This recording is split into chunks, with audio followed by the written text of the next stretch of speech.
অবিশ্বাস্য ঘটনা, পানির জন্য মাটির ৩০ ফুট নিচে যাচ্ছে মানুষ। এমনই ভয়াবহ অবস্থা চট্টগ্রামের মিরসরাইয়ে। পুরো একটি গ্রামের ভরসা একমাত্র টিউবওয়েল, সেটিও আবার ৩০ ফুট মাটির নিচে স্থাপন করা। মাটির সিঁড়ি বেয়ে কঠিন পরিশ্রম করে সেখান থেকে সুপেয় পানি উত্তোলন করতে হয়। এই সময়ে এসেও পানির জন্য এমন সংগ্রাম নিয়ে আলোচনা শুরু হয়েছে দেশ জুড়ে।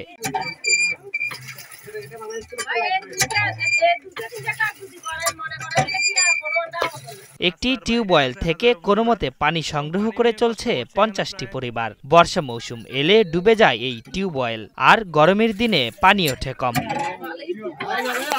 ৭ বছর আগে ঋণ নিয়ে এই টিউবওয়েল বসিয়েছিল স্থানীয় একটি পরিবার। ৬৫% পর্যন্ত বিদ্যুৎ বিল সাশ্রয় করে আপনাকে রাখে প্রশান্তিতে।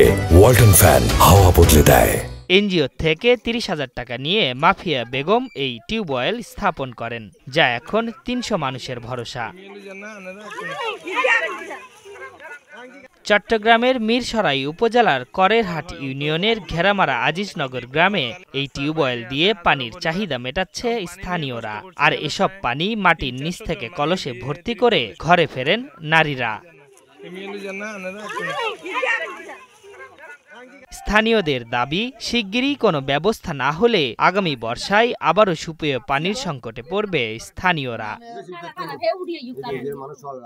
আশরাফুল ইসলাম, ৭১।